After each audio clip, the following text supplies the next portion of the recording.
The program that you're about to hear contains material that may be offensive to some listeners. Listener discretion is advised.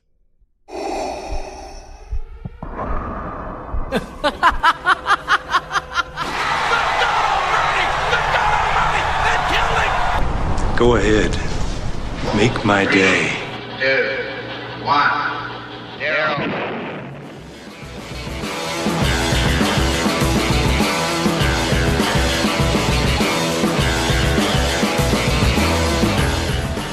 Hello and welcome to Right and Writer, the official podcast of the Washington Free Beacon. I'm your host, Elizabeth Harrington. You can follow me on Twitter at LizWFB. The Free Beacon podcast is available on iTunes, Google Play, and Stitcher. Please subscribe, tell your friends, and leave a review. Joining me from the right today is Free Beacon Editor-in-Chief Matthew Continetti. You may remember him from such mainstream media outlets as Commentary Magazine and America's Future Foundation. You can follow him on Twitter at Continetti. Hello, Matt. Hello, Liz. And further to Matt's right is Free Beacon President and former Bubba the Love Sponge guest host, Aaron Harrison. We're not exactly sure what he does around the office, but he signs his checks, and that's good enough for us. Hello, Harrison. Oh, good morning. I did a lot of Bubba the Love Sponge radio during the whole Hulk That's Hogan why you're so fiasco. good. You have so much experience. Yes. I mean, the Media Matters report on Harrison. You ain't seen nothing yet. Come on. Listen, I am anything if not a professional broadcaster, and I think everybody understands that. I can't be held against me. Right. Up first on Right and Writer, Nancy Pelosi says no to impeachment, telling the Washington Post impeachment is, quote, so divisive to the country, and unless there's something so compelling and overwhelming and bipartisan, I don't think we should go down that path because it divides the country, and he's just not worth it. Oh, and there's a little thing about Trump not committing a crime. And after 2 years of telling anyone who will listen on cable news that Trump colluded with the Russians, little shifty Adam Schiff said he agreed with the House Speaker, saying impeachment is not worth it, absent of, quote, very graphic evidence. Gosh, I guess he doesn't have the P-tape. But what do the real leaders of the Democrats say? Alexandria Ocasio-Cortez says she's not convinced Pelosi has closed the door to impeachment. But, quote, if that's how she feels right now, I respect that. Matt, who's really in charge here? Well, Ilhan Omar. I'm surprised. I'm wondering why you haven't quoted her position. What does Pelosi know? Well, she knows that the polls are against impeachment. The Democrats are for it, according to the polls. But as soon as you expand the pool of respondents to the rest of the country, you find that support for impeachment really stalls out at about 42%. So it's not a majority. So she can read that. And she understands that in previous attempts of impeachment have been polarizing, have not resulted in the removal of the president, and have often led to a backlash, or at least most recently led to a backlash against the party who conducted the impeachment. And that's why she doesn't want to do this. Second thing, she knows that the calendar is working against impeachment, because what you're going to do, you're going to impeach him in the middle of the presidential primary next year.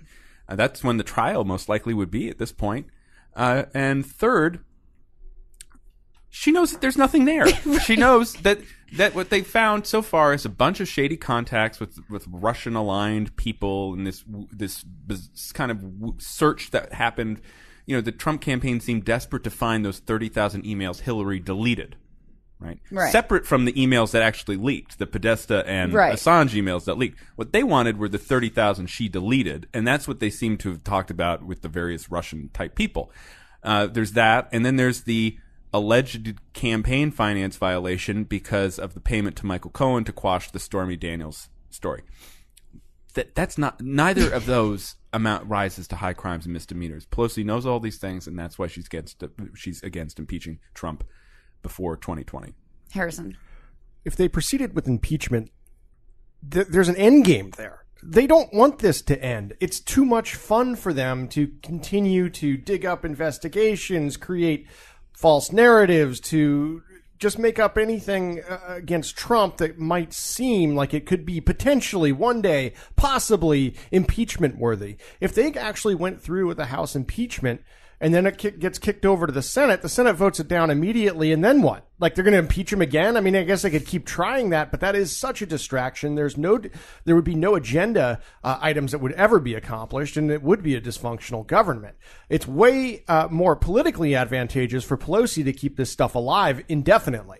That's what the way the Mueller probe is playing out. It just goes on and on and on, and yeah, we see a little bit of smoke, but there's never actual fire anywhere. So it's a lot more fun to play this game for them. Now, I think that they do have something to worry about with impeachment, is that there better be a damn corpse somewhere. Like they better find somebody who Trump killed. Because if they go through and try to prosecute on these mealy-mouthed, peripheral issues, it is not going to look good. And it reminds me a little bit about the Wisconsin governor recall from about 5 years ago when Scott Walker, who had just won election, pissed off all the left because they thought he was going down in the election, and it was their chance to correct the wrongs that they saw that were voted upon by the people. And I don't think that these play out typically very well. Recalls backfire because it's cheating. Like you have to accept the results of a fair election, which is what we had in 2016. So this is really, it's kind of like lawyer ball here. You're really trying to make up excuses, and it just doesn't, unless there's an actual crime with actual evidence that people understand from the get-go. No normal person can understand anything about the Russia story. Right. I mean, there's no way you can keep up. They better do better. They need to do better. Up next, Biden and Bernie are leading the Democratic presidential field, according to a new poll out of Iowa, with the two septuagenarians taking 27 and 25%. But Biden has slipped 5 points since December, while Bolshevik Bernie has gained 6 points since his launch. Pocahontas took third with 9%, Kamala Harris at 7%, and captain of the crew team and male nanny Beto O'Rourke falling to 5%. It's also not looking great for Bill de Blasio, Eric Swalwell, or Kirsten Gillibrand, who were not named as a first choice by a single poll respondent. But speaking of Beto, he hasn't just been journaling extensively, listening to Metallica and watching documentaries about himself. He's also been talking to Obama 2008 alums. But the New York Times is asking the right questions. Quote, is this the moment for a relatively untested white male in a party eager to elevate female and non-white voices in the quest to dethrone President Trump? Harrison, I don't know if it's the moment for a 78-year-old commie either. Or a 76-year-old doddering old fool like Joe Biden. The Democrats continue to just trip over themselves. This is such a mess right now that they're having to deal with. I just read before I walked in here to the luxurious Free Beacon podcast studios that Joe Biden apparently told some clown congressman that he's in. Okay, so this is now being passed around, but an unnamed. Right? No, that Hill story didn't even name the person who says this. Well, it didn't name the congressperson. No, it didn't, because this is the Hill, which is a just a classic move from the Hill. Just clickbait. It's a ridiculous story. But what I found, there was one interesting nugget out of this. It's that they did display a classic problem with Biden. The dude is not a closer. He can't close a door, let alone an endorsement. The unnamed congressman who leaked this alleged conversation and this little bit of information that Joe is in fact running refused to endorse him on the phone call. Like, how the hell are you going to leak this exclusive information to one of these guys and not be able to close the deal of getting his endorsement? He's like, well, I'm going to withhold that information because I need to keep my options open, according to the unnamed Nobody congressman. wants Biden. But this is the thing about Biden is that, I've said it before, nobody cares. There is no passionate base of support. Like, Bernie, if Bernie's out there asking for an endorsement, like he's got the mob with the pitchforks and the torches behind him, threatening whoever he's talking to that they need to be on the team.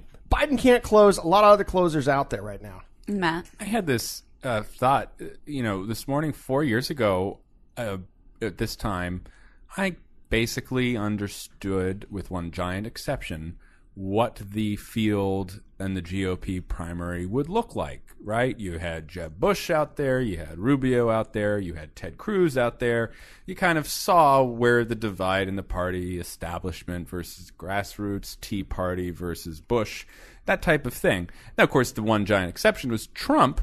But Trump gets in June, shakes up the whole field, starts leading in the national polls by August. And, obviously many people, including myself, went through the stages of trying to deny Trump and how would we cope with Trump. And, we're resistance is futile. We're still kind of working.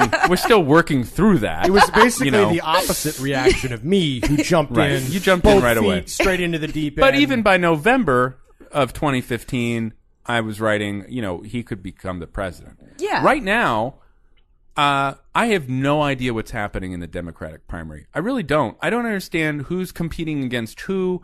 Biden is ahead, but he really has nowhere to go but down, it seems to me. Yeah, he's already I think slipping. Beto hurts Biden because Beto is like the Obama heir, but with none of the Biden baggage, and he's young. Right. But the Bernie people don't like Beto because he's a neo-lib, and the Bernie people don't like Warren because she's too close to the New Deal. It's right? Because the New Deal's racist. We learned that from AOC. Oh my gosh. Over the weekend.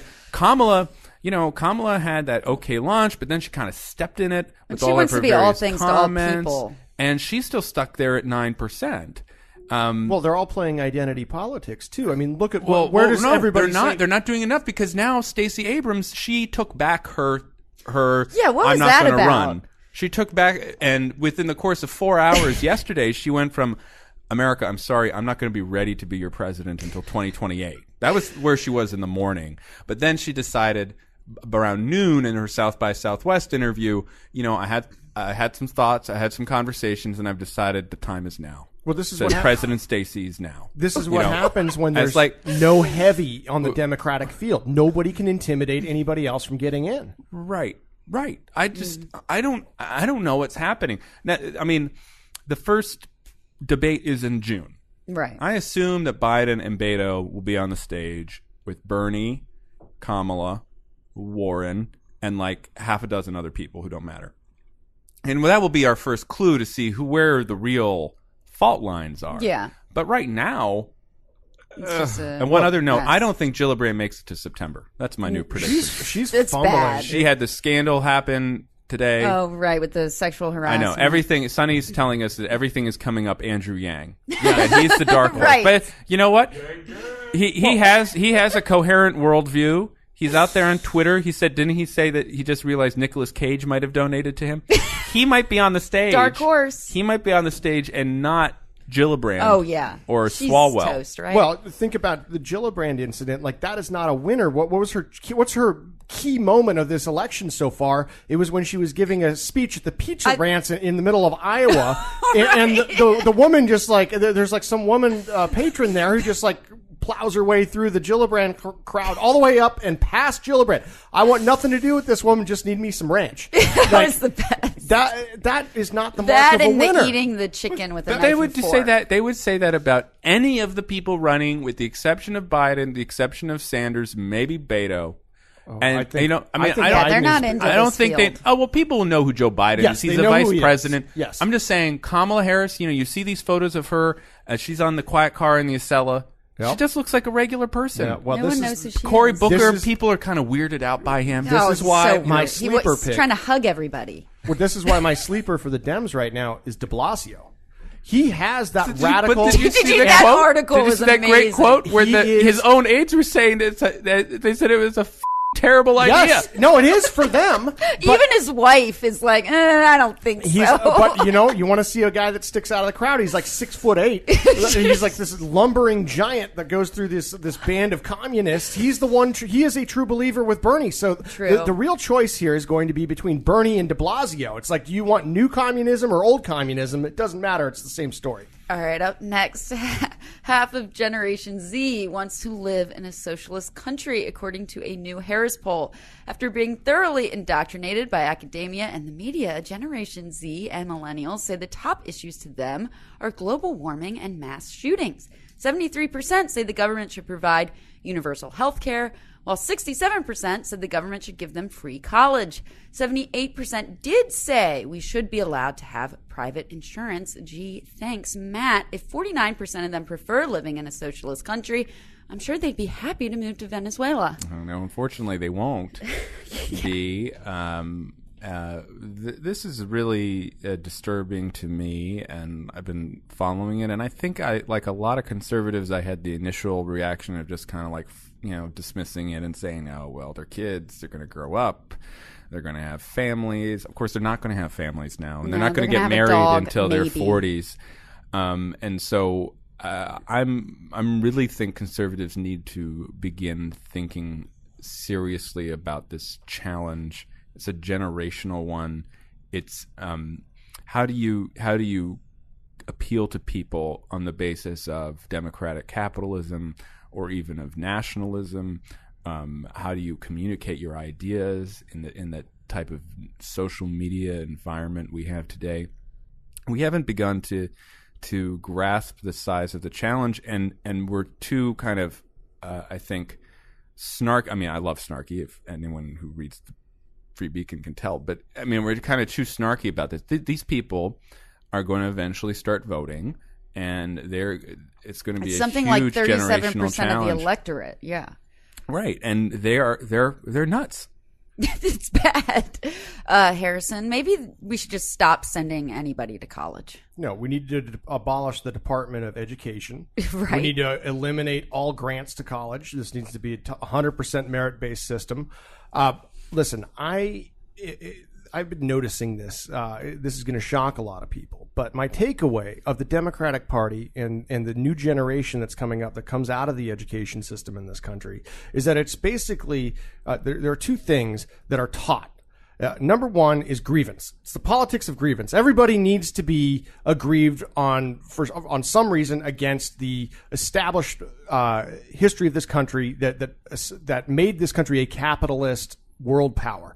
And the other thing is greens. Like this nonsense of global warming is apparently the number one issue amongst this generation. They've been totally brainwashed, indoctrinated from third grade. I mean, it's gotten way worse though, because they were starting to do it when I was in elementary school, but this is like another level. But that's all they learn. The science books the science textbooks are centered around global warming. The history books are rewritten to show where everybody has been steamrolled and taken advantage of. So they are released into the world, perpetually aggrieved and convinced that any type of economic progress is going to end the world. It's sad. It's pathetic. I don't know what to do about it other than like we need some kind of leadership in this country that is just going to say, screw it when you get criticized for saying something impolitic and continue to press forward with positive change and positive reinforcement of traditional American values. Generation Z needs to listen to Right and Writer. I just solved it. It would be helpful.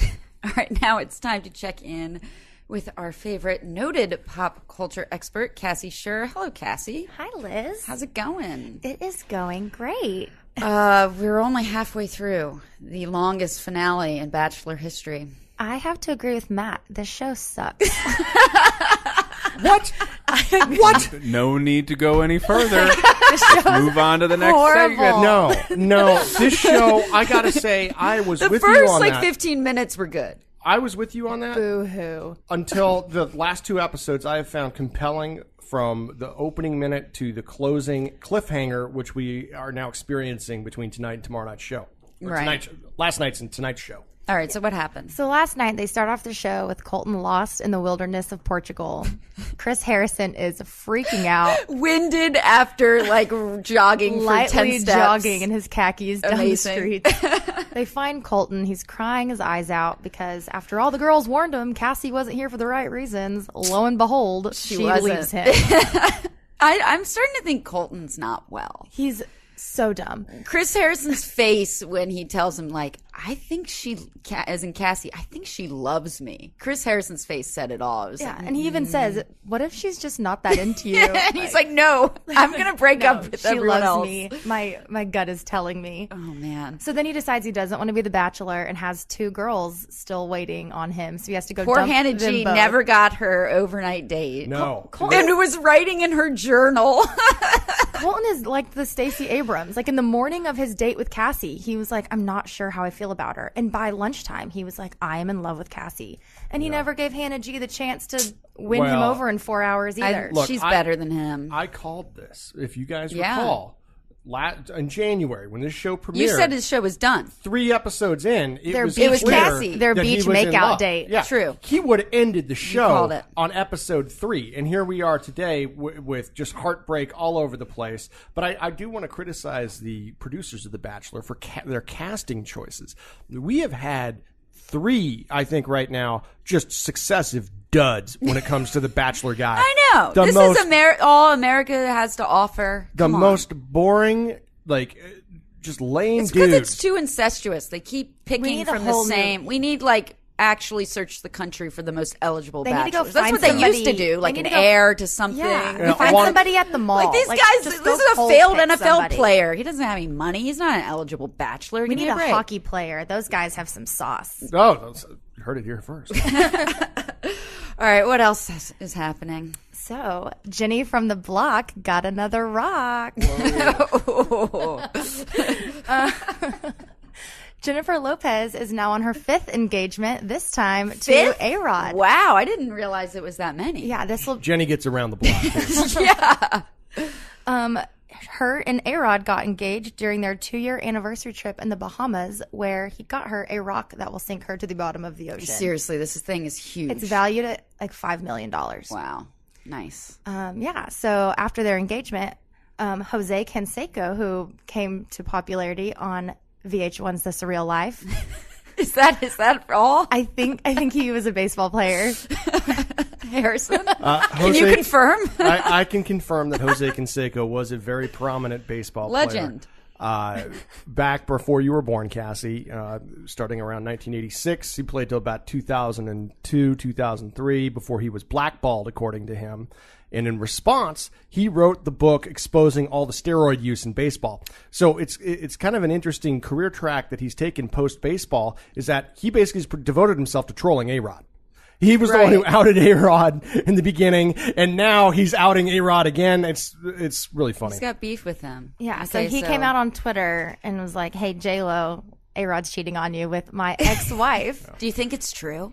I mean, he was right about the doping, wasn't he? So You know what? If anything, A-Rod would never do something like sleep around. You know, the rich and powerful, especially when they're athletes, they are so loyal to their partners, you know, and they don't do any funny business whatsoever. Good. That's good to know.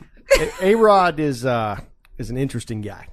There's plenty to read about A-Rod's private life out there. It certainly raises certain questions. Okay. Well, thank you, Cassie, for this much-needed update. Up first in our culture round, we're all still recovering from losing an hour of sleep. When daylight saving time started on Sunday, PBS explained springing forward is usually harder than falling backward because our natural internal body clock and daily rhythms are slightly longer than 24 hours, so we have a tendency to delay our sleep schedules. Thus, springing forward is going against that natural rhythm. And it's not just unnatural. Daylight saving time is literally killing us. Incidents of heart attacks, strokes, and fatal car accidents all spike around the start of daylight saving time each year. But have no fear. Donald Trump is president. He tweeted, "Making daylight saving time permanent is okay with me." Matt, this is the unifying voice we need right now. I don't understand what daylight savings time is, or what's the alternative standard time? Standard. Who That's when we knows go what back time we're to actually standard living time. in, right? I like the extra sunlight. I do. That's what I would prefer. And But it is to hard the to extent adjust. that is what Trump is calling for, I am 100% behind him. On the adjustment, I completely agree. It took my daughter about 2 hours to go to bed last night because, you know, the sun and everything like that. Well, that was annoying for me because I wanted to go to sleep. But nonetheless, yeah, if anything we can do to have more daylight, spring is in the air. I much prefer this to the alternative, whatever that is called. Well, I've done a lot of thinking on this. Okay. And the president is entirely right about this. So rare for him to say that. We are currently on daylight time, okay? Daylight time. That's what it's called, Eastern Daylight Time. Okay, good. Central Daylight Time, okay. Daylight time now takes up about 9 months out of the year. So that gives us the extra hour of daylight during the day. The reason they move it back in the fall is because the sun won't come up, and like if we don't do it in the winter, the sun won't be up until like after 8 o'clock in the morning.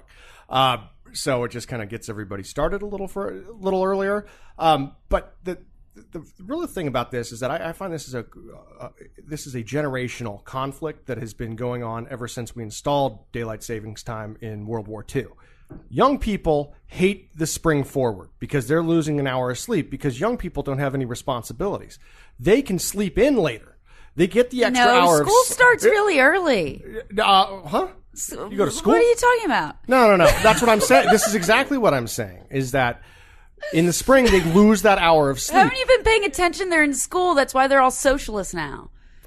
Listen, that's why they hate it. They lose the actual hour of sleep. Continue your argument. You had me there for a second. So they lose the hour of sleep because they actually have the ability to sleep in. Mm-hmm. And that's why they hate the spring forward, because they're losing that hour. In the fall, they love it because they're getting an extra hour of sleep. The bars are open for a bonus hour. That was always the great thing when we were in our 20s. Yes. Yeah. You loved when you fall back because, hey, we got to stay out for... Now, of course, when, I'm asleep by 8:30. Yeah. 8:30. Doesn't matter. I don't really care anymore. Right. Well, because it is easier for me too nowadays with the switch. You Doesn't enjoy affect me as much. your evenings a little I'm not more. going out. When you I'm not partying. When you leave the office, it's not dark anymore. You actually feel like there's a little bit of day left. Yeah. So look, older people, the earners, the producers in this country like The daylight makers. time. The president likes daylight time. I am for making this permanent. I think it's odd that I find Even if we don't have the sunrise until 7 a.m. Yeah, I think we can live with that because it's dark enough anyway. If it's only coming up at 7:30, what's another hour? At that point, it'll make it harder to get up, I suppose. But look, I think that we screwed up at the beginning. Standard time was a screw up. Like that's really what we're getting at. That we've advanced as a society. We decided to move the clocks forward an hour. Let's keep it permanent. All right, up next, Cal exit can't come soon enough as medieval diseases are making a resurgence in California. The Atlantic reports typhus, tuberculosis, and other illnesses are spreading quickly through homeless camps, which are littered with needles and trash and soaked in urine and rats.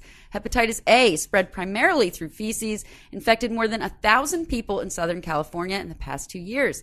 Los Angeles recently experienced an outbreak of typhus, a disease spread by infected fleas on rats in downtown streets. Rodents are invading City Hall, but it's not just commie California, but liberal Washington state has been infected with Shigella bacteria, which also spread through feces, as well as Bartonella, Quintana, or trench fever, which spreads through body lice.